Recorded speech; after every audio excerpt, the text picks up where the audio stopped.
noite, pessoal. É muito bom estar com vocês aqui de novo hoje, em mais um culto da rede. E para a gente começar, eu queria ler aqui um texto que se encontra em Salmos, capítulo 51, a partir do versículo 10.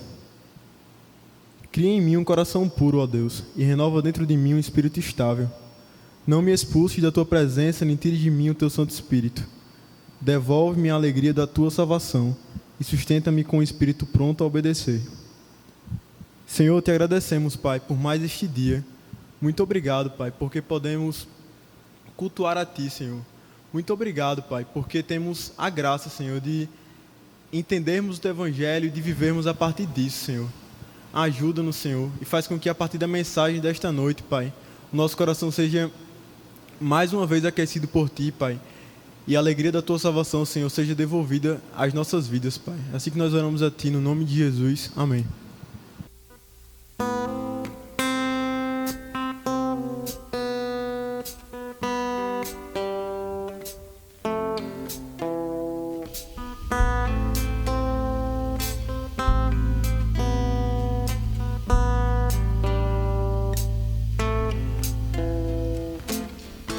Teu calor sobre mim é como o sol quando insiste em me acordar, como esses montes ao meu redor. Tu és a minha muralha, a perfeição da criação. Manifesta teu esplendor, todo som, toda cor, seja louvor ao Rei da Glória. Quem é esse Rei da Glória? O Senhor dos Exércitos, poderoso nas batalhas. Ele é o Rei da Glória.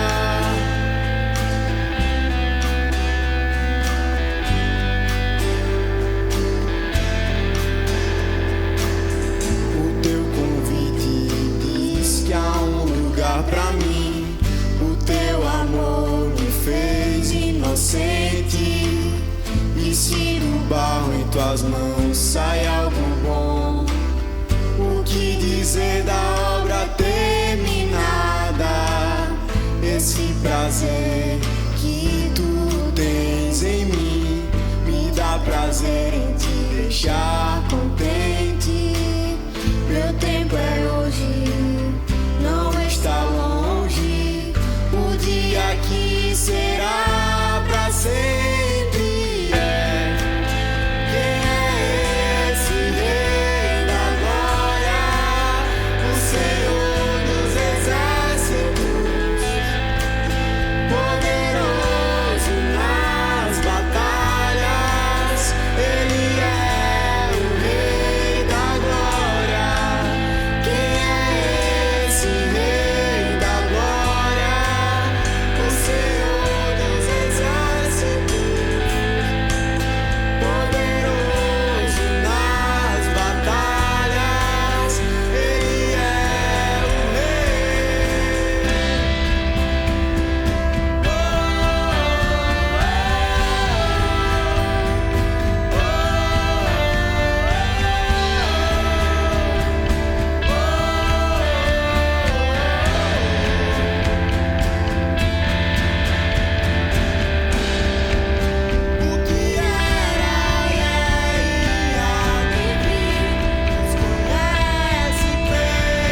deserto,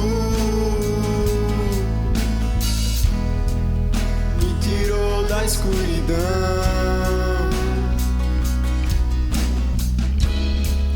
me levou à sua luz,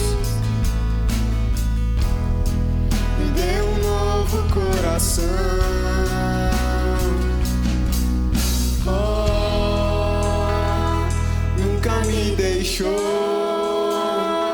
Quando eu mais precisei, você esteve aqui. E eu sei bem quem és, você quem me salvou, e eu nunca mereci.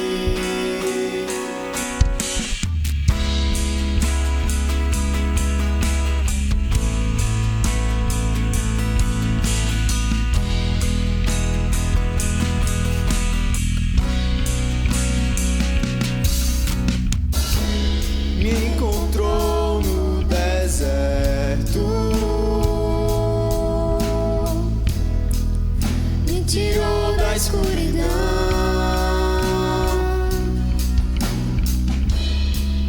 me levou à sua luz, me deu um novo coração. Oh, nunca me deixou quando eu mais precisei. Você esteve aqui.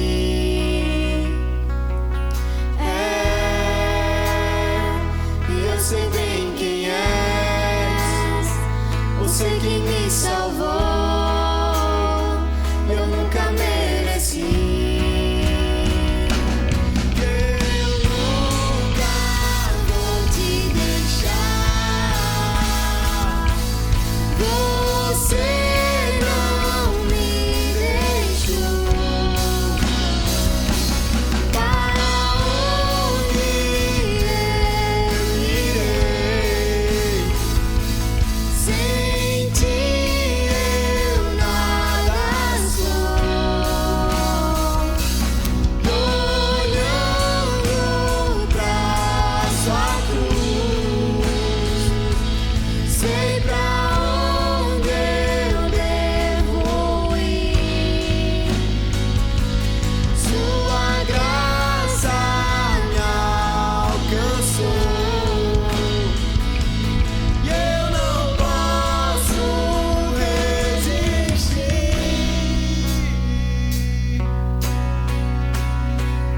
nunca vou te deixar.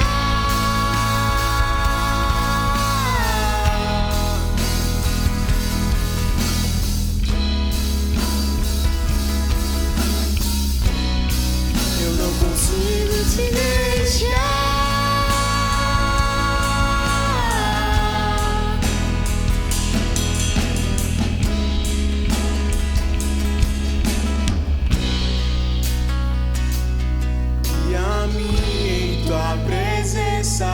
Enche-me da tua paz, eu quero habitar em teu doce amor. Guia-me em tua presença, enche-me da tua paz, eu quero habitar em teu doce amor. Guia-me em tua presença, enche-me da tua paz, eu quero habitar em teu doce amor. Guia-me em tua presença, enche-me da tua paz, eu quero habitar em teu doce amor.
Todo-Poderoso,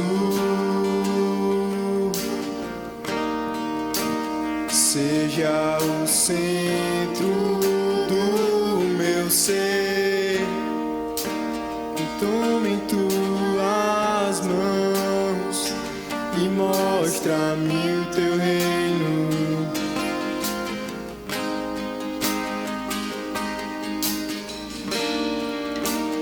Com meu corpo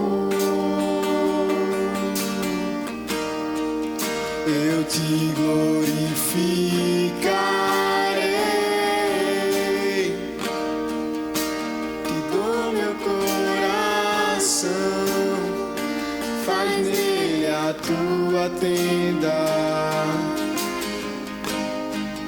o teu altar.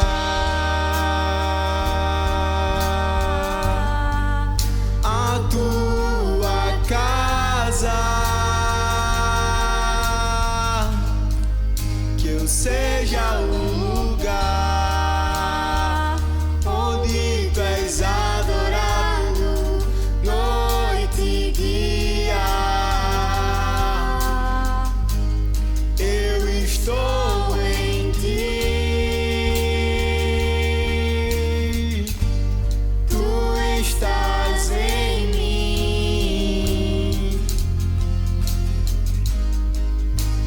Como foi no teu jardim, Senhor.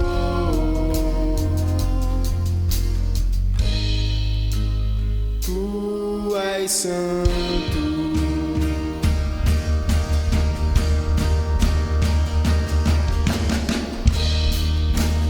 Todo-Poderoso,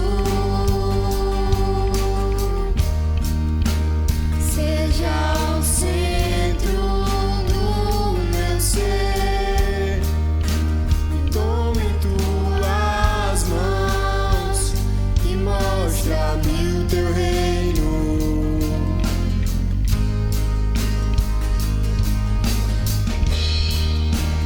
Com meu corpo eu te glorificarei, com meu coração faz nele a tua tenda.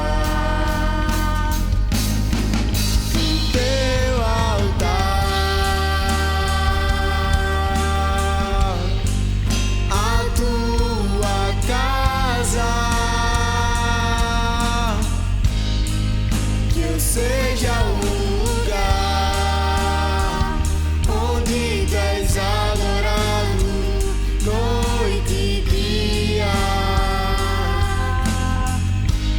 Eu estou em ti, tu estás em mim.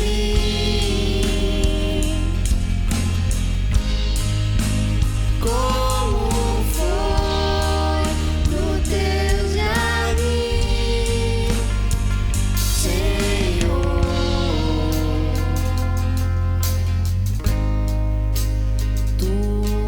santo,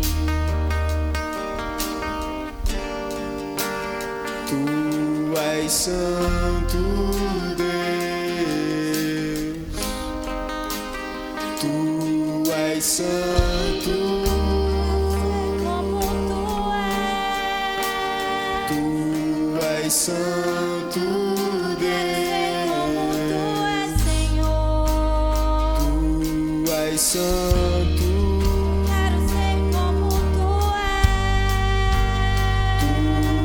Santo Deus, como tu és, Senhor, tu és santo. quero ser como tu és, Tu és santo quero ser como tu és, Senhor, teu altar,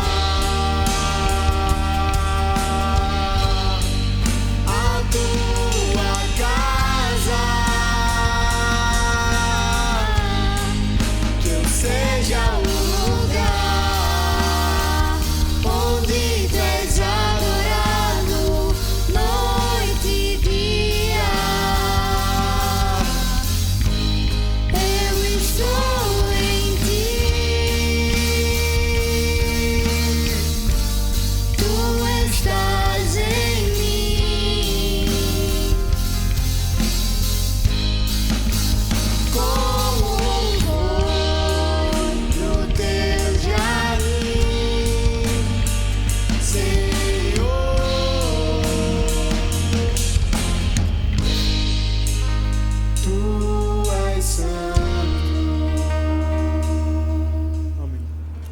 Meus queridos irmãos, graça e paz, que o Senhor nos abençoe em mais uma mensagem.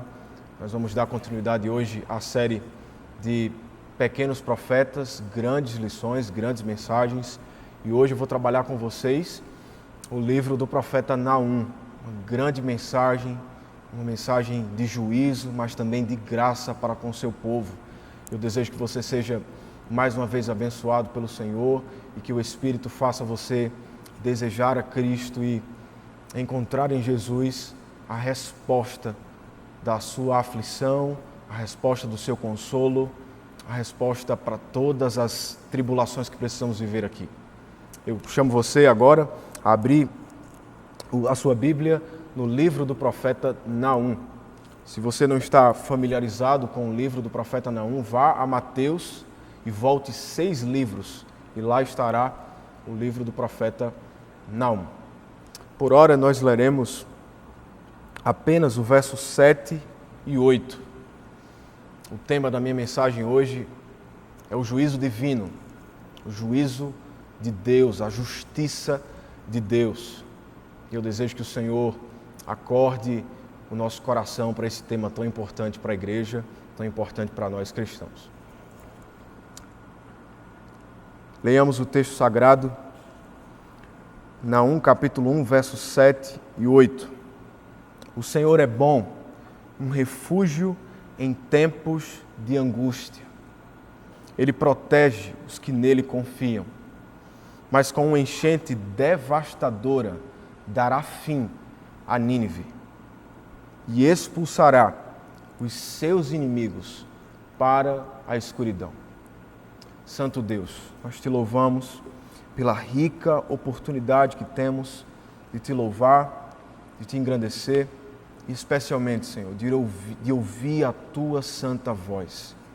Ó Jesus, nós somos pecadores, nós somos falhos, eu que prego, os meus irmãos que ouvem, todos nós carecemos da tua graça e estamos aqui firmes e unidos na certeza de que tu podes, Senhor, derramar a tua graça sobre nós, ainda que seja por meio de uma gravação, ainda que seja por meio de uma reunião online, Senhor. Nós sabemos que o Senhor pode nos visitar. E eu peço, Senhor, que o Senhor faça isso por graça e por amor ao teu povo. Eu sou um pecador, os meus irmãos também, mas nós carecemos e sabemos que só em Jesus há graça suficiente para nós pecadores. Nós te louvamos em nome do Pai, do Filho e do Espírito. Amém. Meus queridos irmãos, o livro de Naum é o 7º dos 12, também chamados de profetas menores. Mas esse livro não é considerado menor pela importância de sua expressão na história da redenção. Muito pelo contrário, ele é muito importante para a história da redenção. Mas esse livro, assim como os outros 11 livros menores, conhecidos como profetas menores, eles são considerados menores pela pequena extensão de seus escritos. Ainda que sejam pequenos, eles não têm uma mensagem menos impactante, menos importante para a narrativa da história de Deus contida no cânon, de Gênesis a Apocalipse. Naum é tão importante quanto os evangelhos, tão importante quanto as cartas paulinas, tão importante quanto os livros do Pentateuco.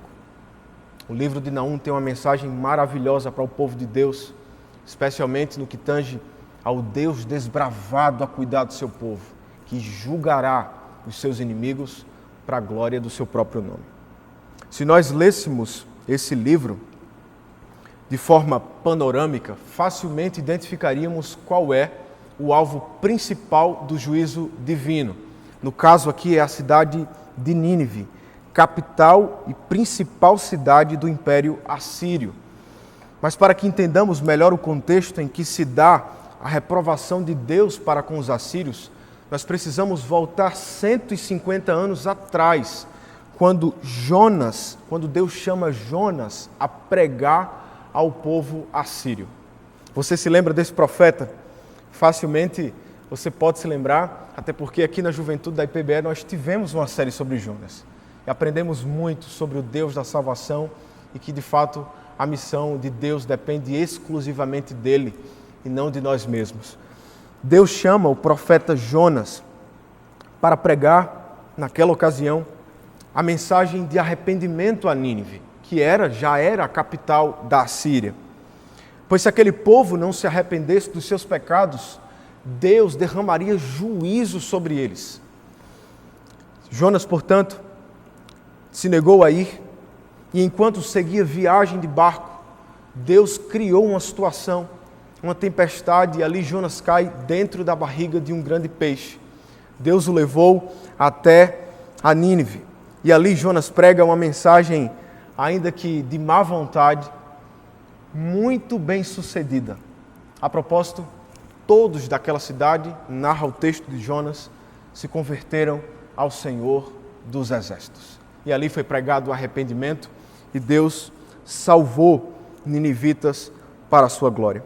Jonas, contudo, é um péssimo exemplo a ser seguido, mas o Senhor, sim, é o exemplo de comprometimento missionário. A narrativa inteira do livro de Jonas prova isso. E mais, prova também que, a despeito do nosso comprometimento com a missão, como eu havia falado, Deus salvará pecadores para a sua glória e para o louvor do seu próprio nome.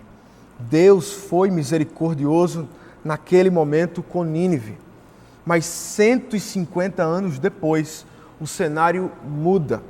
O Senhor, que havia sido compassivo, agora, porém, de modo justo,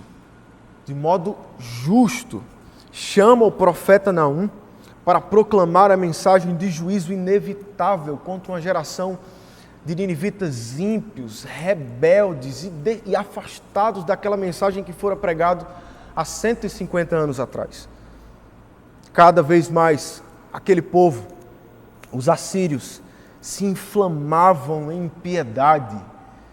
Para que tenhamos uma ideia, alguns historiadores relatam que a criatividade terrorista e a convivência da qual os assírios tinham com a maldade eram tão grande que eles costumavam marcar e enumerar os seus escravos com a ferro quente. E não apenas isso. Após queimar a sua pele, após queimar a pele dos seus escravos, eles esquartejavam os seus escravos em praça pública. Há alguns relatos de que os assírios gostavam e costumavam serrar os seus escravos ao meio. E quando um soldado escapava da guerra, um soldado inimigo no caso, os assírios cortavam ele ao meio, expondo diante de sua família a morte cruel que eles eram capazes. Os assírios eram de fato terríveis, maldosos, e estavam acostumados a viverem diante do mal. Certamente Deus não deixaria impune tanta maldade e tantos pecados. Além de anunciar a mensagem de juízo, esse texto profético, no caso o texto de Naum, tinha o intuito de encorajar o povo de Deus. A propósito, os hebreus viveram grande opressão por parte dos assírios. É bem verdade que essa opressão foi premeditada por Deus, porque o próprio Senhor em Abacuque disse que faria com que os assírios aprisionassem os judeus, os hebreus, e ali eles viveriam um momento muito difícil de disciplina do Senhor. Contudo, o Senhor não deixaria impune o pecado dos assírios. E mais cedo ou mais tarde, o Senhor iria cobrar cada centavo da culpa deles. Aparentemente, os assírios eram invencíveis. Certo comentarista diz: em poucos anos, o invencível, entretanto, seria derrotado pela mão de Deus, diante de quem nenhuma nação consegue manter-se. A propósito, meu querido irmão, o livro de Naum está nas Escrituras para nos lembrar que o juízo divino é certo e imanente. Certamente acontecerá, certamente virá. E o que nós faremos diante disso? Como o texto de hoje pode nos ajudar a lidar e a compreender melhor o juízo divino? Porque podemos estar certos de que o juízo divino virá com certeza. De acordo com o texto de hoje, o juízo divino é certo por causa do seu caráter soberano, justo e zeloso. Você vai acompanhar essa verdade entre os versos 1 e 7. Acompanhe comigo o texto sagrado, verso de número 2. O Senhor é Deus zeloso e vingador. O Senhor é vingador. Seu furor é terrível. O Senhor executa vingança contra os seus adversários e manifesta o seu furor contra os seus inimigos. Eu não sei se vocês perceberam, mas a palavra Senhor em caixa alta é citada pelo menos 3 vezes dentro desse único versículo. Mas por que? Você pode me perguntar, por que, Mateus? Esse texto se utiliza 3 vezes dessa palavra.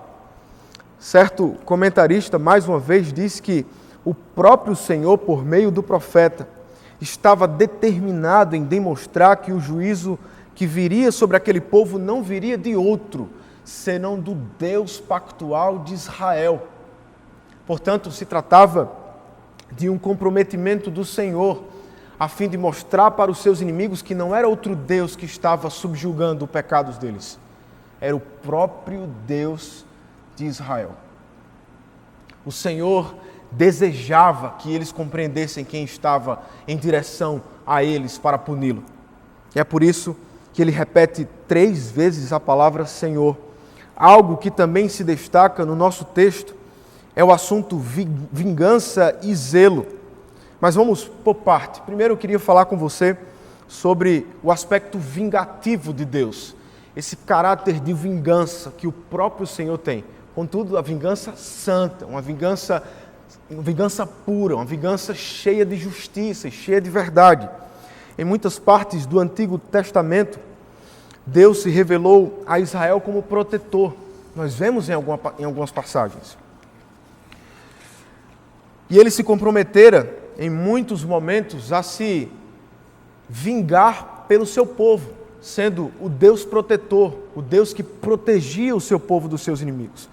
Foi assim que Deus fez com Ramsés e os egípcios, punidos com pragas terríveis e concluindo com um afogamento terrível que matou milhares e milhares de soldados. Após a punição, nunca mais o Império Egípcio experimentou um tempo de bonança tão grande quanto foi no tempo de José, posterior ao tempo de Moisés. Pois quem persegue o povo de Deus, meus queridos irmãos, persegue o próprio Deus. Quem persegue o povo de Deus, persegue o próprio Deus. E os assírios, assim como os egípcios, havia causado muitos males ao povo hebreu. Como falei na elucidação, você viu, eram cruéis e certamente ao capturarem os hebreus, eles certamente cometeram atrocidade contra os seus soldados e contra famílias hebreias. Mas a punição do Senhor vai muito além do fato de algum povo mexer ou não com o seu povo. Antes de tudo, Deus vingará de toda e qualquer forma de maldade neste mundo. O Senhor não está alheio à maldade que os ímpios cometem com o seu povo. A propósito, essa maldade, ela é cometida em primeiro lugar contra o Senhor e depois contra o seu povo. Deus vingará e punirá os ímpios. Mas em segundo lugar, eu falei primeiro sobre o aspecto vingativo do Senhor. Eu desejo enfatizar com você agora o aspecto zeloso ou ciumento do próprio Deus, como nós vimos aqui no texto. Em nossa cultura, contudo, principalmente o indivíduo ciumento, ele é visto com maus olhos.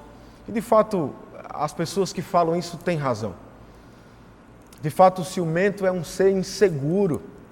É alguém que tem medo, é temeroso, tem medo de perder aquele a quem ama. Se torna, por muitas vezes, possessivo. E isso gera uma reprovação por parte da nossa cultura. E eles têm razão, eu também reprovo. Não há quem goste de pessoas ciumentas o tempo todo ao seu lado. Contudo, o ciúme de Deus é diferente. Não se trata do ciúme do ser humano caído, possessivo, cheio de pecado e de orgulho. Diz sobre isso o comentarista Palmer Robertson. Ele, Deus é ciumento ou zeloso da manutenção da sua própria glória. Veja também, quando o Senhor iniciou as provisões da aliança, Ele disse, Êxodo 20, verso 5, porque eu sou o Senhor, o teu Deus zeloso, quando restituiu a aliança após a adoração dos hebreus no deserto ao bezerro, cena de idolatria, episódio de idolatria por parte do povo de Deus, o que é que o Senhor falou? Êxodo 34, 14 diz, não adorarás a outro Deus, pois o nome do Senhor é zeloso. Sim, Deus zeloso Ele é. O nosso Deus não é zeloso porque é possessivo ou porque tem inseguranças em si mesmo. O Senhor é bem consigo mesmo. O Senhor tem satisfação plena na Trindade, satisfação plena naquilo que Ele já é por si mesmo. Contudo, o Senhor é ciumento com o seu povo, porque Ele fez uma aliança, um pacto de sangue com o seu povo. E Ele, portanto, deve ser adorado com exclusividade. Diferente do senso comum encontrado em nossa cultura, as Escrituras sempre serão oposição à multiplicidade de deuses. Deus deseja ser exclusivo, meu querido. E Ele de fato é. Talvez você esteja se perguntando, isso não seria uma forma de egoísmo por parte de Deus, pelo simples fato dele punir vingativamente os que praticam o mal e simplesmente se desfazer daqueles que não adoram o seu nome? No mundo pós-moderno, talvez você dissesse, por que Deus não deixa as pessoas adorarem o Deus que elas querem? Por que Deus não deixa o povo seguir a vida do jeito que ela bem entende? Meu querido, além de você estar mal influenciado pelas vãs filosofias do século XXI, do mundo pós-moderno, você está muito equivocado biblicamente. O Senhor, desde a criação, nos criou para Ele. E desde o princípio, o ser humano só tem plena satisfação se for feito para Deus e se viver a sua vida totalmente para Deus, pois o ser humano foi criado intrinsecamente ligado ao próprio Criador. Assim como nós precisamos de água para beber, assim como precisamos de alimento para nos alimentarmos, nós precisamos da presença do Senhor que foi perdida no Éden. Desde então, desde o pecado de Adão, o Senhor vem providenciando maneiras de como se relacionar com o ser humano, trazendo de volta a sua presença para perto do homem. Foi assim no tabernáculo, foi assim no templo, foi assim em Jesus Cristo. E foi assim, e é assim com o Espírito Santo que habita na igreja por meio da obra redentora de Jesus. Deus deseja ser exclusivo. Deus deseja ser louvado, engrandecido, porque só Ele é digno de ser louvado. Mas o ciúme de Deus, eu ainda tenho a falar sobre ele. O ciúme de Deus é sim vingativo. Ele vai ter ciúmes e vai se vingar sim. Contudo, o ciúme de Deus traz redenção. O ciúme de Deus traz consolo. E o ciúme de Deus traz proteção, como vemos em Isaías 61, verso 1 e 2. Mas o texto de hoje continua, verso 3. O Senhor é muito paciente, mas o seu poder é imenso. O Senhor não deixará impune o culpado. Afinal, você pode me perguntar, Mateus, Deus vai ser vingativo? Deus vai ser bravo? Deus vai punir? Ou Deus vai ser misericordioso com Nínive? Aparentemente, ao olharmos para esse texto, nos parece uma pausa no atributo divino da misericórdia, da justiça divina, e um ponto de partida na misericórdia. Contudo, o texto não quer fazer isso. A paciência de Deus, expressão idiomática hebraica também usada em Números 14 e 18, tem relação direta com a administração da sua própria ira. Quando o texto no verso 3 diz que o Senhor é muito paciente, ele não está dizendo que o Senhor revogará a sua justiça contra o povo de Nínive. O que Naum está querendo dizer é que o Senhor tem paciência em administrar a sua própria ira. Ele tem paciência em administrar a sua própria justiça. E é isso que ele fará quando julgar os ninivitas. E o Senhor, contudo, no final do verso 3 já diz, não deixará impune o culpado. Ele é paciente, ele sabe administrar a sua ira da maneira certa, mas ele não deixará impune o culpado. Pela perspectiva da nova aliança, o domínio do próprio Deus, o domínio que o próprio Deus exerce sobre si mesmo, tem o seu ponto mais alto na crucificação de Jesus. A despeito do crime horrendo cometido pelos judeus e romanos, da condição desumana que o Filho de Deus se encontra preso, nu, pregado numa cruz, exposto à vergonha e à miséria. Ao contrário, Deus segura a sua ira e administra a sua ira a levando a Cristo, para que em Jesus fosse derramado a sua ira e, portanto, cumprido o propósito da redenção. A propósito, Jesus, o próprio Filho de Deus, poderia também se vingar, pois a qualquer momento ele poderia ordenar que os anjos viessem e o buscassem, tirassem-no dali. Contudo, o que é que o Senhor fez? Ao contrário do que muitos talvez fariam, tendo a oportunidade, o Senhor não chamou um exército de anjos para punir os seus assassinos. Do contrário, o Senhor orou em Lucas 23, 34, Pai, perdoa-lhes. Esse é um grande exemplo de que Deus tem controle e autocontrole sobre sua própria ira. É o caso dos próprios ninivitas. Se você olhar 150 anos atrás, os ninivitas já eram tão cruéis quanto eram 150 anos depois. Nos tempos de Jonas, e é por isso que Jonas se opõe a pregar o evangelho para aquele povo, eles já eram maldosos, eles já eram cruéis em seus assassinatos. Contudo, irmãos, o Senhor é misericordioso e por graça salva uma geração inteira de ninivitas perversos. Mas ao segurar e administrar bem a sua ira, o Senhor sabia que 150 anos depois, ele saciaria parte da sua justiça derramada sobre aquele povo. Deus julgará os ímpios, Deus julgará os seus inimigos, mas no tempo dele. E naquele dia, ele destruirá os seus inimigos. No dia em que o Senhor despejará toda a sua ira, certamente o Senhor satisfará toda a sua vontade em seus inimigos. Os ímpios, bem como o diabo, seus anjos, queimarão no inferno eternamente, onde Deus não será achado, a alegria não será achada, onde a beleza de existir não será encontrada.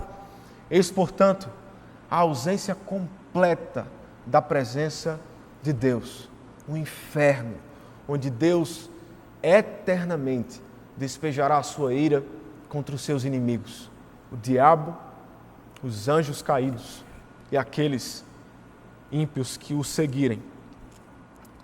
Deus, portanto, estará condenando aquele povo a fim de que sua ira seja parte dele mesmo, da sua própria ira seja satisfeita eternamente, pois o Senhor é santo e ele não pode ver o mal e o pecado. Após o prenúncio do caráter justo do Senhor, Naum passeia por mais alguns, na verdade, de seus atributos. No caso, a soberania e poder. Veja comigo a partir do verso 3, parte B, até o versículo 5. O seu caminho está no vendaval e na tempestade, e as nuvens são a poeira de seus pés. Verso 4. Ele repreende o mar e o faz secar, faz que todos os rios se sequem. Bazã e o Carmelo se desvanecem, e as flores do Líbano se murcham. Verso 5. Quando ele se aproxima, os montes tremem, e as colinas se derretem, a terra se agita na sua presença, o mundo e todos os que nele vivem. Provavelmente, ao narrar o caráter de Deus expresso em fenômenos naturais, Naum está pensando em histórias onde o Senhor instrumentalizou os próprios recursos, a própria natureza, os próprios recursos naturais para despejar, para instrumentalizar a sua ira contra algum povo. Até hoje, no século 21, a Palestina sofre com grandes alterações em seus ventos, gerando tempestades terríveis àqueles que moram por lá, onde os ventos são quase que incontroláveis, quase que ninguém consegue ficar de pé diante daquele vendaval. Ainda assim, o Senhor é soberano sobre tudo que criou e trilha o seu caminho reto em ventos nebulosos. Mas não apenas isso, o Senhor também repreende e faz secar o mar. Eu me lembro mais uma vez do juízo de Deus a Ramsés, ao faraó e aos egípcios. O Senhor repreende o mar e faz com que o mar se abra. Ali o povo passa no meio, guiado pelo seu profeta, pelo seu mediador Moisés. E após o povo completamente passar pelo mar, o Senhor fecha o mar, matando vários dos seus inimigos. Eis aí um exemplo do próprio Senhor administrando a própria natureza como recurso de sua ira. Mas e os rios? Os rios também são citados aqui. A cidade de Nínive estava cercada de grandes rios. E eu me arrisco a dizer que a sua economia naquele momento, assim como hoje também, dependia exclusivamente dos rios que estavam ao seu redor. A propósito, a economia, não apenas a economia, mas a alimentação dos seus soldados e a fortificação e a proteção da cidade. Os rios exerciam papéis importantes na cidade de Nínive, pois ela era cercada por grandes rios. Mas o que o Senhor fez com esses rios? Diz que Ele fez secar e fez com que esses rios viessem sobre a cidade. O Senhor fará com que as próprias riquezas naturais sejam derramadas sobre aquele povo cruel e ímpio. Mas não apenas isso. Se olharmos para a narrativa de juízo sobre Nínive, exatamente esses rios também foram instrumentos de Deus para puni-los. Nós vemos isso em toda a narrativa de Naum. Sobre isso, o próprio Palmer Robertson, grande comentarista do livro de Naum. E a propósito, tem um livro muito bom dele, O Cristo dos Profetas. Façam essa leitura, vocês serão ricamente abençoados. Ele diz: Bazã e o Carmelo, que são os rios, e Líbano, parecem juntos do território de Israel do norte, particularmente em termos de sua fertilidade. Esses locais são os mais férteis, arborizados e irrigados da Palestina. Vocês percebem como o Senhor executa o seu plano de ira exatamente desestabilizando a nação daquilo que ela tem com maior preciosidade e maior riqueza, os seus rios naturais. Deus é grandioso.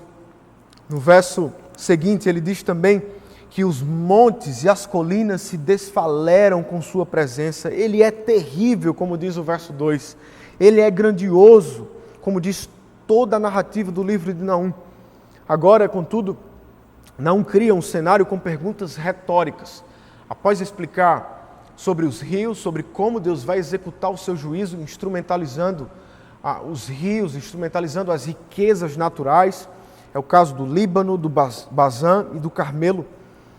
O Senhor irá questionar por meio do profeta Naum quem resistirá à sua indignação. Veja comigo o verso 6. Quem resistirá ou quem pode resistir à sua indignação? Quem pode suportar o despertar da sua ira? Seu furor se derrama como fogo e as rochas se despedaçam diante dele. Quem poderá, irmãos? Ninguém. Absolutamente ninguém.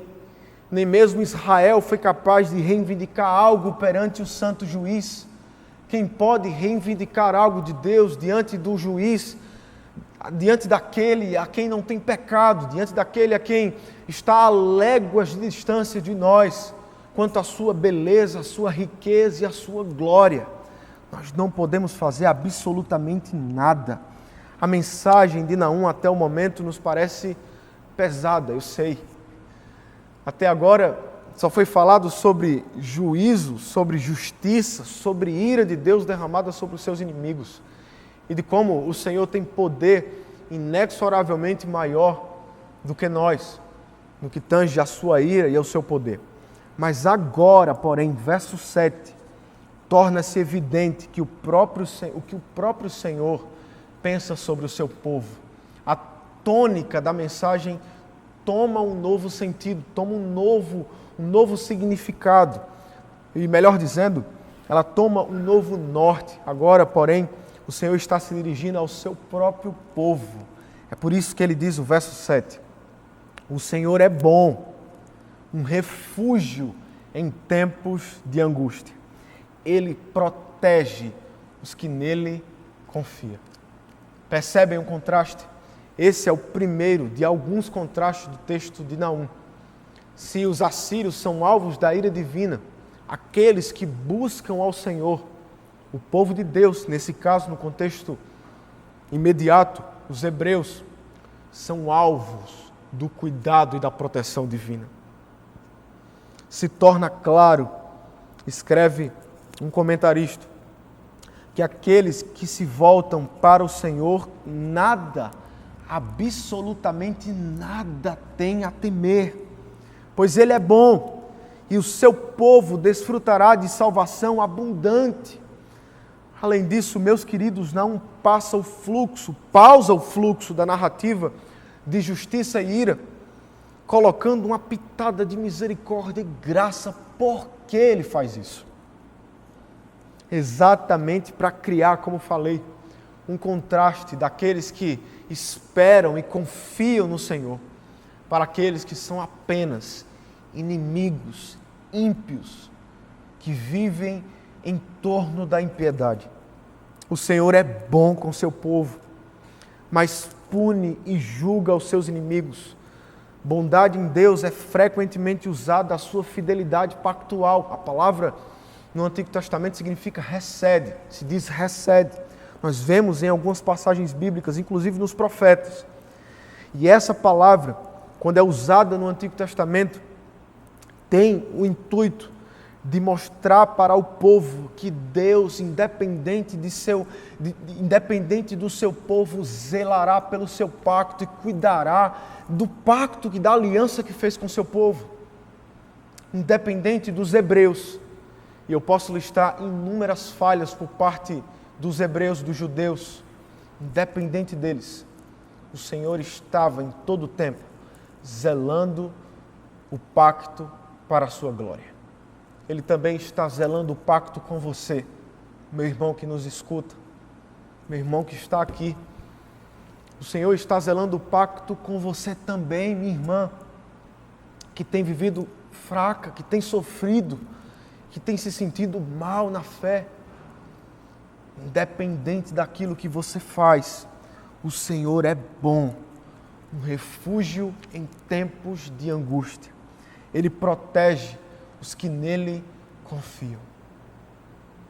Sendo assim, por que você não confia completamente no Senhor? É nesse Deus que você tem buscado refúgio. É nesse Deus que você tem buscado consolo. Ou será que você tem buscado consolo e descanso no mundo lá fora? Meus queridos irmãos, é sim, eu tenho que concordar. Naum fala muito sobre ira e sobre justiça. Talvez, se você for um novo convertido, tenha até medo de ler Naum. Pela ira, pela justiça. Pode parecer que Deus de fato é bravo. E o é. Mas Ele é contra os seus inimigos. Com relação ao seu povo, Ele cuida muito bem. E os trata como um pai, como uma mãe cuida de seu filho.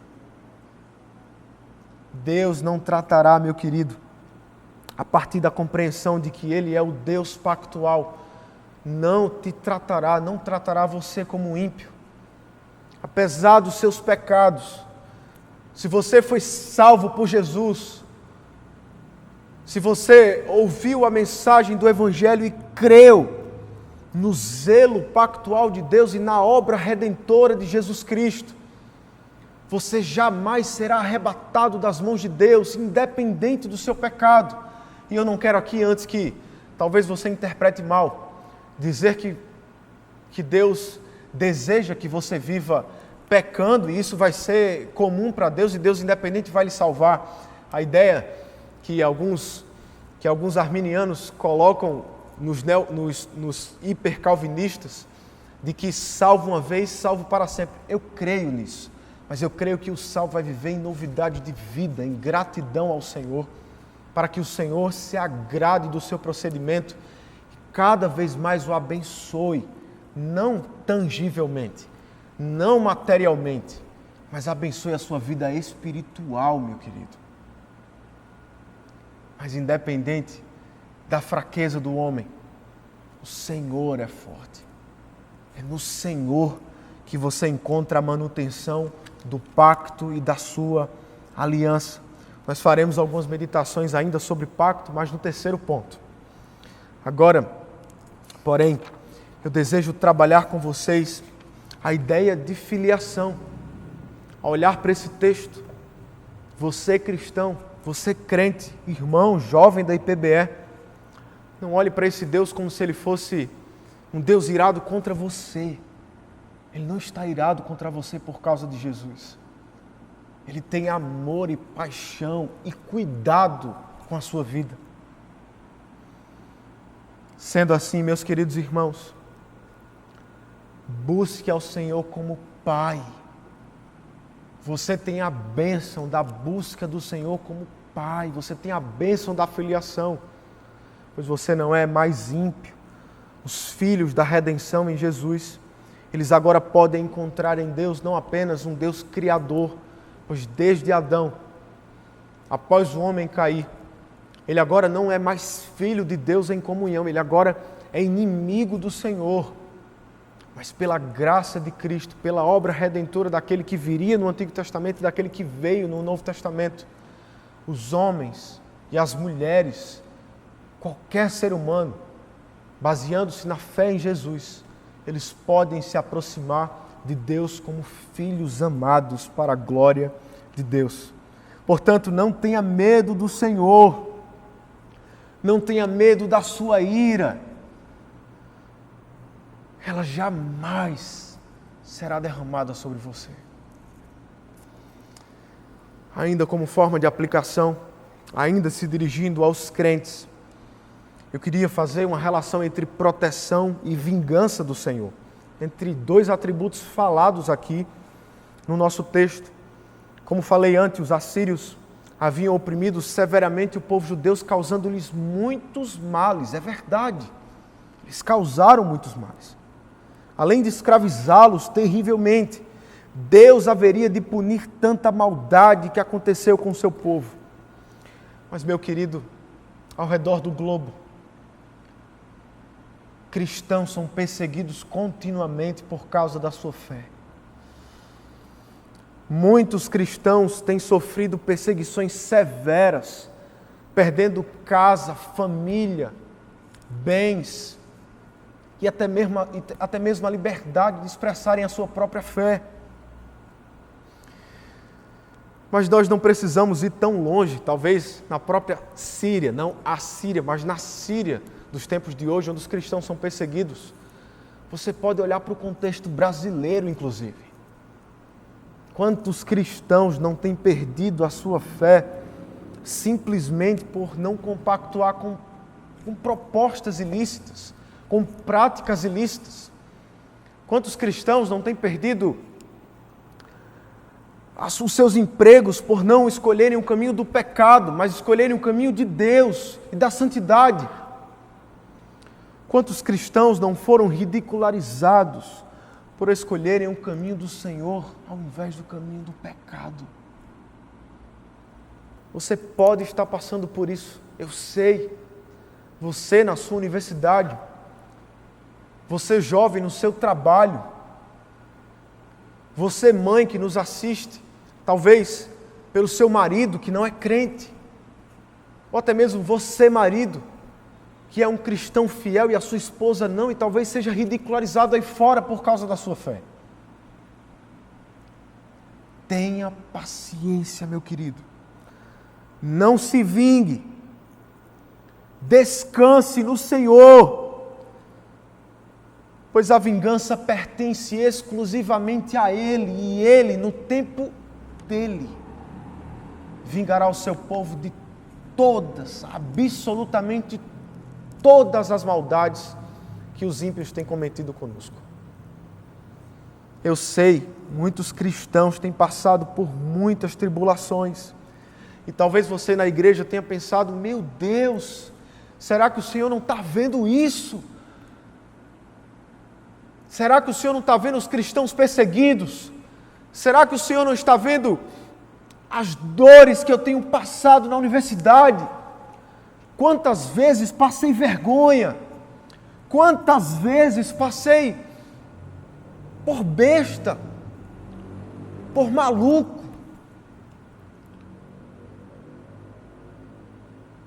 O Senhor vingará você para a sua glória, para a glória dEle e no tempo dEle. Não se vingue, meu irmão. Deus nos vingará para a glória do seu santo nome. Ainda para os cristãos, a doutrina do juízo tem muito a nos falar sobre santidade. Como você pode ver no livro de Naum, ele gasta grande parte da sua argumentação trabalhando a ideia de juízo de Deus contra os pecados. Sendo assim, meu irmão, como você pode viver uma vida em pecado sem se preocupar no juízo divino? Como você pode escolher o pecado sabendo que um juízo paira sobre a sua cabeça? E eu falo aqui aos cristãos nominais. Grande parte das igrejas brasileiras serão julgadas, encaminhadas diretamente para o inferno. Eu não quero dizer todas,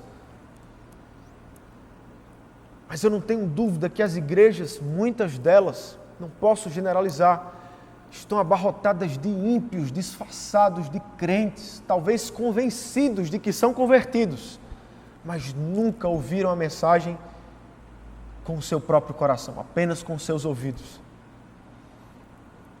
Como você pode viver uma vida de pecado sem se preocupar com o juízo que pode pairar sobre você? E aqui eu quero falar uma aplicação à igreja do Senhor também, aos próprios cristãos verdadeiros. Israel estava vivendo sobre o Império Assírio por causa dos seus pecados.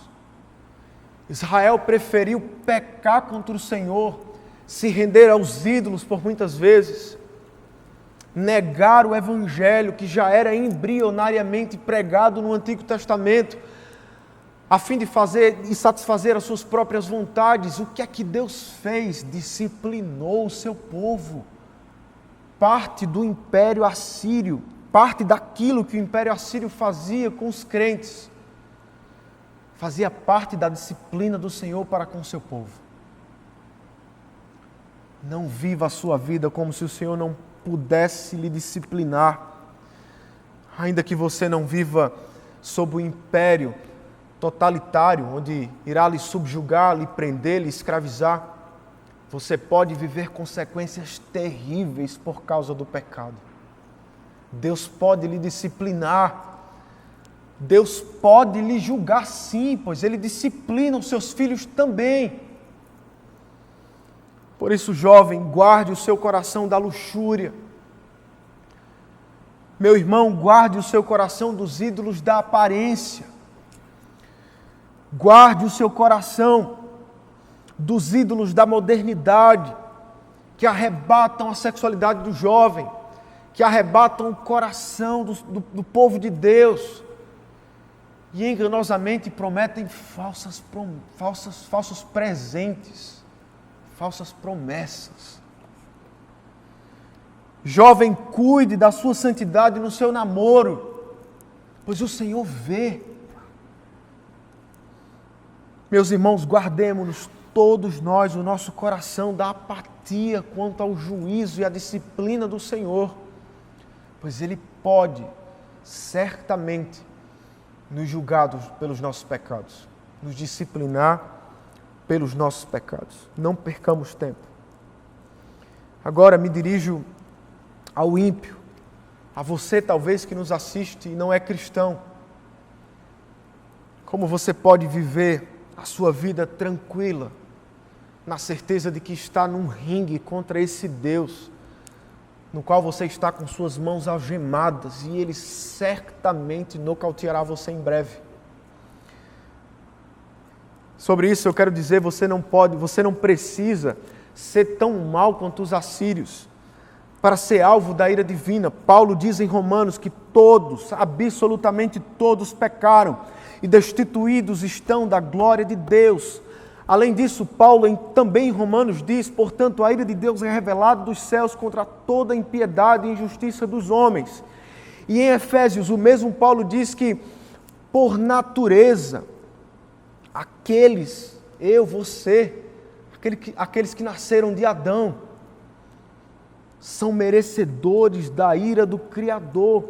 E é exatamente isso que vemos em Naum capítulo 1, verso 3, quando Deus diz que jamais inocentará o culpado, pois Ele é santo, e você e eu somos pecadores, somos transgressores. A Bíblia diz que basta um pecado para ser um pecador, basta uma transgressão da lei para ser um transgressor da lei. Está lá em Tiago. Como você pode deitar a sua cabeça todos os dias, sabendo que a ira do Deus imortal estará em breve sobre a sua cabeça. E mais cedo ou mais tarde, você morrerá e se encontrará com Ele. Não raramente vemos pessoas dizendo, só quem pode me julgar é Deus. Já viu essa frase? Com certeza sim. Só quem pode me julgar é Deus. Só o Senhor pode me julgar. Não é isso? Não é isso, Bárcia? Tem muita gente que diz isso, mas elas não têm ideia da loucura que elas estão falando. Se existe alguém que o pecador não deve pedir para que lhe julgue, é o próprio Deus, pois Ele cobrará cada centavo dos seus pecados. E você terá que prestar contas da sua maldade, terá que prestar conta das vezes que você preferiu mentir ao invés de se render à verdade. Prestará conta das vezes que você preferiu a imoralidade sexual ao invés da pureza sexual. Prestará conta das vezes que você se negou a adorar o próprio Deus verdadeiro e atribuiu veracidade divina a coisas criadas, como sexo, dinheiro, riqueza, poder, fama, ídolos feitos de madeira, feitos de barro.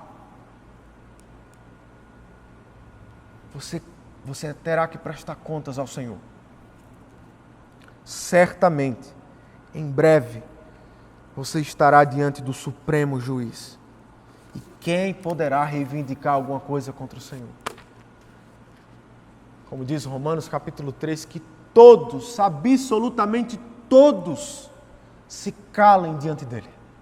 Pois somente Ele é santo e digno. E aqueles que não estiverem vestidos com os tecidos do Cordeiro morto, melados, lambuzados com o sangue do Cordeiro, serão julgados eternamente e provarão a pior dor de toda a eternidade. A ira de Deus é certa e imanente. Primeiro nós vimos que a ira de Deus é certa por causa do seu caráter soberano, justo e zeloso. Agora, porém, verso 8 ao verso 12, parte A, o juízo de Deus é derramado sobre o povo, sobre as pessoas, por causa da perversidade humana.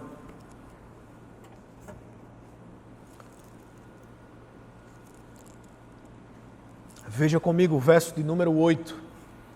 mas com uma enchente devastadora dará fim a Nínive e expulsará os seus inimigos para a escuridão.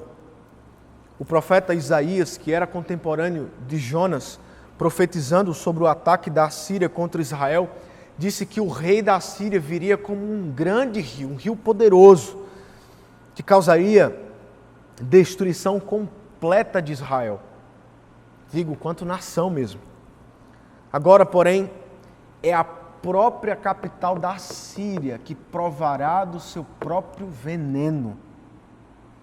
Mas como ficará Nínive após o despejo do juízo divino sobre eles? Pelo menos por 300 anos, escreveu mais uma vez um comentarista bíblico, a cidade de Nínive era irreconhecível. Quem passasse por lá talvez nunca imaginasse que moravam pessoas ali. A destruição do Senhor é terrível e a cidade de Nínive ficaria e ficou em ruínas. É por isso que o verso 9 diz que a destruição não precisará vir outra vez sobre eles. Uma destruição será suficiente. Basta uma e será suficiente para destruir Nínive completamente. Toda a cultura, todas as riquezas, toda a sua força e o seu poder. Nínive era poderosa mesmo, o Império Assírio era poderoso. Ficaria sobre lamas, sobre dejetos de pessoas e dejetos de coisas. Veja, por exemplo, o verso de número 9, acompanhe comigo. O Senhor acabará com tudo o que vocês planejarem contra Ele. A tribulação não precisará vir outra vez, ou uma segunda vez. Foi isso que a gente viu aqui. Como Nínive ficará, embora, verso 10, estejam entrelaçados como espinho e encharcados de bebida como bêbados. Mesmo assim, serão consumidos como palha seca. Vou repetir o verso 10.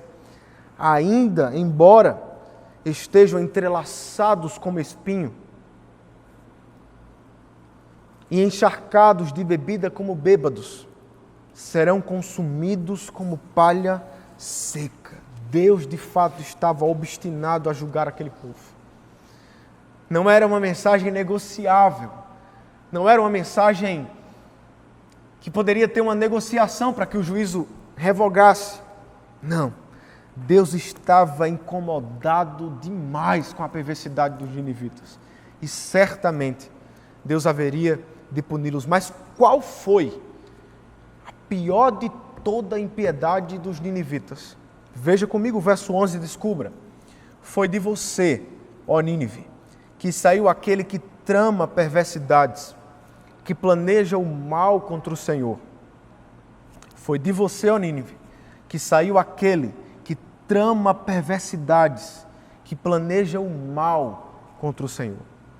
Essa rebelião perversa por parte dos assírios, digo, como um todo, como uma nação inteira, gerou um líder, uma pessoa que estava comprometida em tramar contra o Senhor.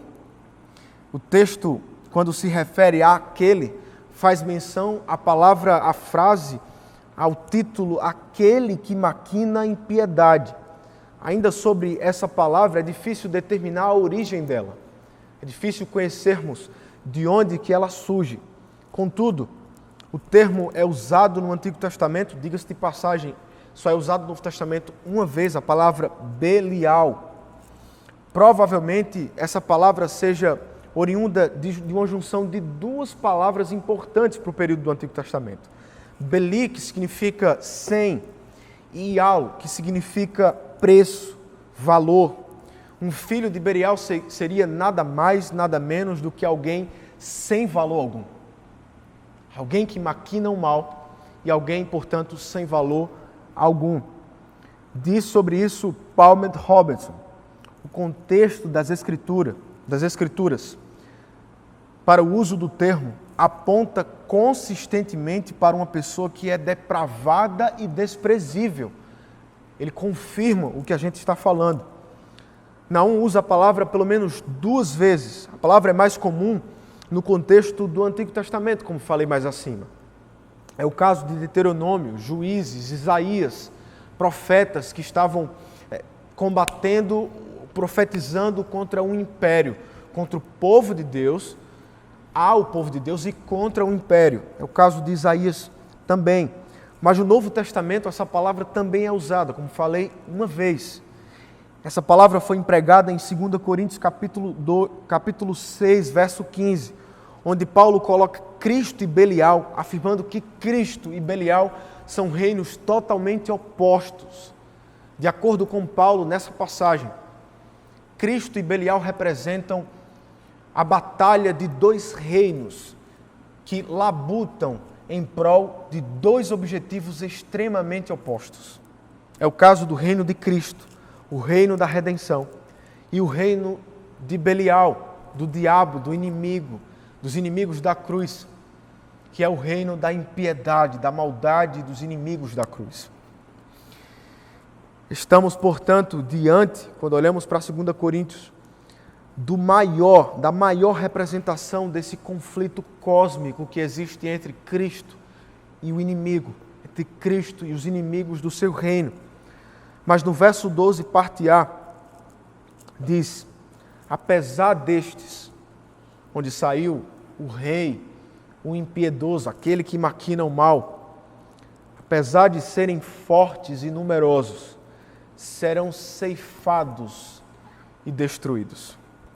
O Senhor demonstra por meio da destruição da Assíria que nenhuma nação, absolutamente nenhuma nação, por mais poderosa que ela seja, por mais impiedosa e criativa que ela seja em sua maldade contra o Senhor e contra o seu povo, nenhuma delas é capaz de interromper a agenda da redenção. Nações, reinos, impérios, sistemas políticos, líderes religiosos, falsos profetas, quem poderá se opor ao Senhor e aos seus propósitos? Desde o Éden, meu querido, os inimigos sempre se levantaram contra o reino de Deus.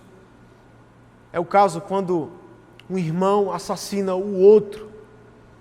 É o caso quando homens se reúnem em torno de uma torre, a fim de serem maiores que o próprio Deus. É assim também com Abraão, pai da nação de Israel, o homem a quem o Senhor proferiu promessas tipológicas de redenção. Quase foi morto em Sodoma. José também é um exemplo bom disso, filho de Jacó. Foi traído e vendido pelos seus próprios irmãos e levado ao Egito. Lá, foi traído por uma mulher que queria que ele adulterasse com ela, mas por ser perseverante com o Senhor, ele foi punido e colocado numa prisão. Contudo, José é inocentado, Deus mostra a verdade. E José se torna um embaixador, uma pessoa de importância, politicamente falando, no Império Egípcio. Anos mais tarde, José morre, os hebreus começam a se multiplicar veementemente. Eles começam com muito poder, com muita força de multiplicação, a crescer a sua nação com homens, que significavam poder de guerra, poder de combate. E isso era muito importante para o povo antigo. Além disso, eles estavam crentes da promessa de posteridade. Então, certamente eles se comprometeriam com filhos e filhas, a terem filhos e filhas. E isso enciumou o rei do Egito, a ponto de querer matar os primogênitos dos hebreus. Mais uma perseguição. Deus, contudo, salva o menino Moisés. E poucos anos à frente, seria o libertador do povo hebreu e o escritor de 5 principais livros do Antigo Testamento, o escritor da lei de Deus. Poucos anos mais tarde, nós vemos Saul perseguindo Davi, até chegarmos, portanto, em Cristo, onde os inimigos da redenção continuaram a se levantar, pois eles sabiam o perigo que era Cristo nascer e cumprir o seu propósito. Na cruz, Cristo estava consumando a sua redenção e dizendo para todo o mal que nada, absolutamente nada, poderá impedir o plano de redenção do Senhor. O Senhor cumprirá o seu plano para a glória do seu próprio nome. Assim como essas outras nações, essas ideias, essas pessoas, a Síria só foi mais um reino, mais uma nação, mais uma ideia que era contrária aos propósitos de Deus. O que todos eles tiveram em comum, meus irmãos? O que todos eles tiveram em comum? Nenhum deles prevaleceram diante do Deus Todo-Poderoso. Você acha que algum inimigo de Deus prevalecerá contra ele? Você acha que Deus perderá a sua guerra? Por mais perversos e poderosos que eles sejam, o Senhor, por causa de Cristo, derramará a sua graça sobre o seu povo para resistir até o dia de punir os seus inimigos para sempre. Assim como fez com Nínive, Deus destruirá severamente os seus inimigos. O nome do Senhor não ficará zombado. O nome do Senhor não ficará injuriado. Você, cristão, perseguido na universidade, como falei na primeira aplicação, não será ridicularizado para sempre. Deus há de julgar os pecados dos homens para a glória do seu próprio nome e para o louvor da glória de Cristo. Ele administrará a sua ira para a glória do seu próprio nome. Quando o Senhor se vingar, Ele não precisará mais que um sopro de sua boca para que os seus inimigos se desfalerem em pó. Deus é poderoso. Desejo fazer agora, meu irmão, portanto, uma aplicação mais sistemática, a fim de que compreendam a doutrina do juízo, a doutrina da justiça e da ira divina. Primeiro, a ira de Deus é coerente do Antigo ao Novo Testamento. Não é difícil nós vermos ateus e até mesmo crentes atribuindo o caráter de Deus do Antigo Testamento como sendo um Deus bravo, egoísta e até mesmo altruísta. Eu me lembro de crentes que diziam isso para mim quando me converti. Olha, não leia o Antigo Testamento, leia mais o Novo, porque o Deus do Novo é amoroso, o Deus do Novo é bondoso, o Deus do Antigo é irado, o Deus do Antigo tem raiva. Mas essas pessoas estão especialmente equivocadas quanto ao que a Escritura diz sobre Deus. O Deus expresso do Antigo e do Novo Testamento é exatamente o mesmo. O Deus que é irado, mas que também é dócil e amoroso com o seu povo, é o mesmo. Se analisarmos a teologia bíblica, ou seja, como os livros de toda a Escritura apontam para a sua obra e para o seu caráter, vemos que os autores bíblicos de Gênesis a Apocalipse certamente concordam daquilo que o Senhor é e daquilo que Ele tem como seu próprio atributo. O Senhor, portanto, sempre foi misericordioso, sempre foi perdoador, sempre foi irado e sempre será justo. Foi isso que vimos 150 anos atrás em Nínive. Nínive era maldosa como era 150 anos depois, como eu falei para você. Mas Deus foi misericordioso naquele tempo, contudo, 150 anos depois, aprove o Senhor julgar Nínive e derramar a sua ira justa sobre eles, para a glória do seu próprio nome. Mas por que você prefere ser influenciado pela visão ímpia do Senhor? Sendo assim, como cristão presbiteriano, porque às vezes você acaba indo por correntes teológicas que não devem ser consideradas nesse sentido. Ame o Deus do Antigo Testamento como se Ele fosse o seu Pai, Ele o é. Pois Ele é exatamente o mesmo expresso no Novo Testamento. Leia mais o Antigo Testamento, se coloque diante da aliança de Deus. Leia esse texto sabendo que a ira de Deus é justa. Leia os profetas sabendo de que Deus administra a sua ira como bem quer e de modo justo. diga-se de passagem. Em segundo lugar, meu querido, de modo sistemático, eu queria deixar para você a aplicação de que a ira de Deus é justa. Ela é coerente, canonicamente, do Antigo ao Novo Testamento, mas ela também é justa. Paulo, por exemplo, diz em Romanos 5, mas por causa do seu coração duro e impenitente, você está acumulando ira para si mesmo no dia da ira, quando o justo julgamento de Deus será revelado. A ira de Deus é exatamente proporcional à pecaminosidade humana. E Deus, por causa dos nossos pecados, por causa dos pecados do ser humano, é justo e sábio em administrar a sua ira com severidade. A ira de Deus na Bíblia, como diz o falecido e querido J. I. Parker, na Bíblia nunca é a coisa caprichosa, falando da ira de Deus, autoindulgente, irritável e moralmente ignóbil,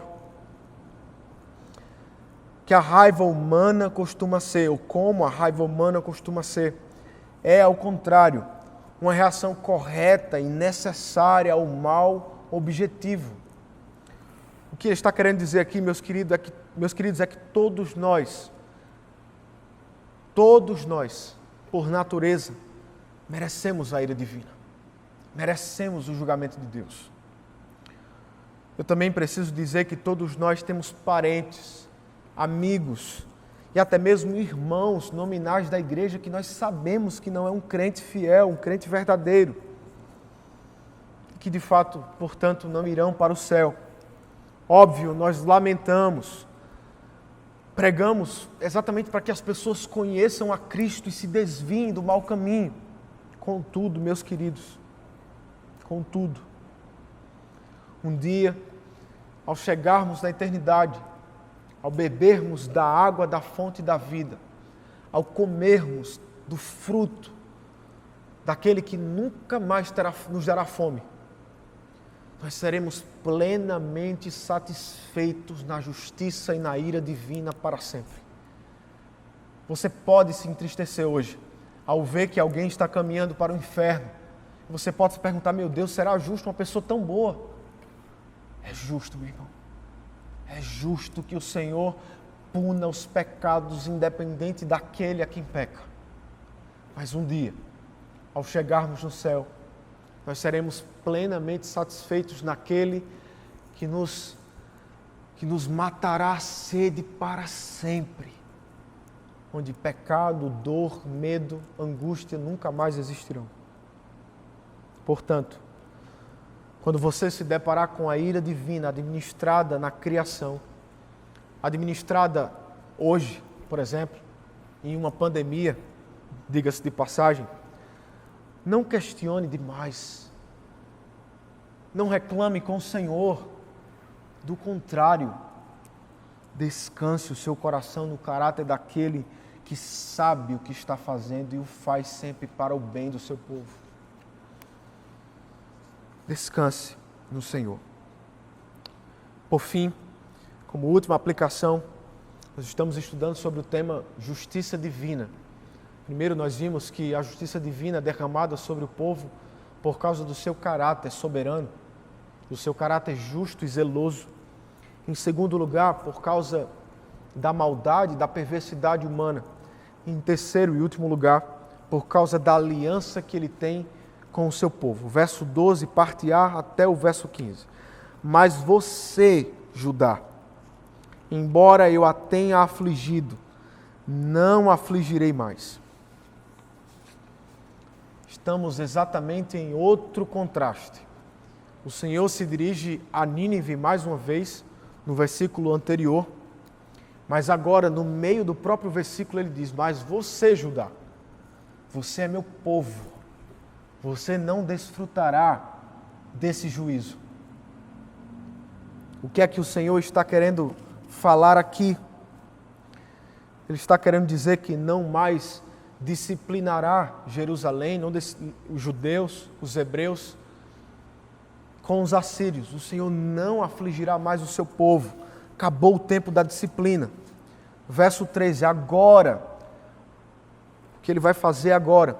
vou quebrar o jugo do seu pescoço e arrancar as suas algemas. Por que que o Senhor fez isso? Por causa da sua aliança, meu querido. Por causa da aliança que Ele tem com o seu povo. Deus está aqui quebrando o poder de uma nação totalitária sobre o seu povo. Um povo que talvez fosse obrigado a trabalhar e esculpir imagens de deuses falsos, por exemplo. Deus estava tirando o seu povo dessas más experiências. Mais uma vez, após a libertação, o anúncio da libertação do Senhor com relação ao seu povo. O verso 14 se dirige diretamente ao rei de Nínive, aquele a quem provavelmente planeja o mal contra o povo de Deus. Veja comigo, o Senhor decreta a seguinte ao respeito do rei de Nínive: você não terá descendentes que perpetuem o seu nome. Destruirei as imagens esculpidas e os ídolos de metal do templo dos seus deuses. Prepararei o seu túmulo, porque você é desprezível a mim. Vejam sobre os montes, verso 15, os pés que anuncia boas notícias e proclama paz. Comemorem as suas festas, ó Judá, e cumpra os seus votos. Nunca mais o perverso invadirá, ele será completamente destruído. O que nós vemos aqui, meu querido, é mais uma vez um contraste. Deus vai ao rei de Nínive, dizendo tudo aquilo que já vimos, que ele era desprezível, que ele era que maquinava impiedade, que destruía a sua religiosidade, no caso com os ídolos de metal. Deus iria destruir as imagens esculpidas e ainda prepararia um túmulo onde o próprio nome dele nunca mais seria propagado, anunciado e perpetuado. Deus destruindo os seus inimigos, mas por quê? Por causa do seu povo. Estritamente por causa do seu povo. Tem muito a ver o juízo divino por causa da aliança que ele tem com o seu povo. E é por isso que ele diz: vejam sobre os montes os pés que anunciam a boa notícia, que proclama a paz. Comemorem suas festas, ó Judá, e cumpram os seus votos, fazendo menção à aliança que Deus tinha com eles. Nunca mais o perverso invadirá. Ele será completamente destruído. Um dia o povo de Deus será poupado eternamente do pecado. Um dia nós desfrutaremos da justiça plena do Senhor, satisfeita nos ímpios e satisfeita em Cristo.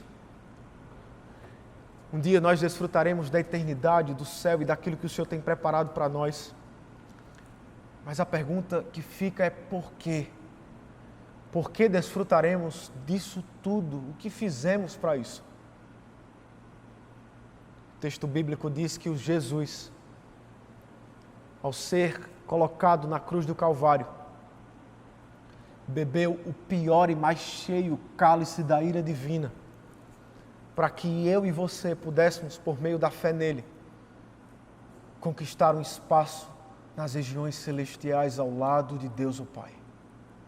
Foi Jesus que bebeu o cálice da ira de Deus, a fim de que o seu povo, a fim de que aqueles que confiarem em seu trabalho, em sua labuta, em seu labor, pudessem encontrar salvação. Foi Jesus que enfrentou a maior de todas as crises, pagando pelos pecados que ele mesmo não cometeu, a fim de que eu e você pudéssemos ter salvação nele. Alegre-se no Senhor, anuncie a boa notícia, porque esse Deus, a quem anuncia as boas obras, a boa notícia é o próprio Cristo. Foi Jesus que veio saltando sobre os montes, dizendo: eis a paz do meu povo, eis a justiça saciada.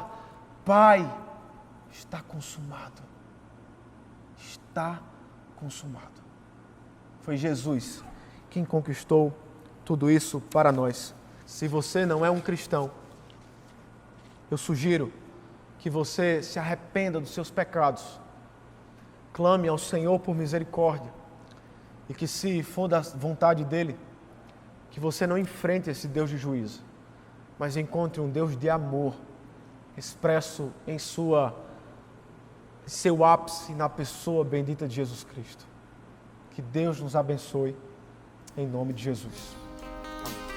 Tu és santo, Como tu és. tu és santo, Como tu Deus. és, Senhor. Tu és santo.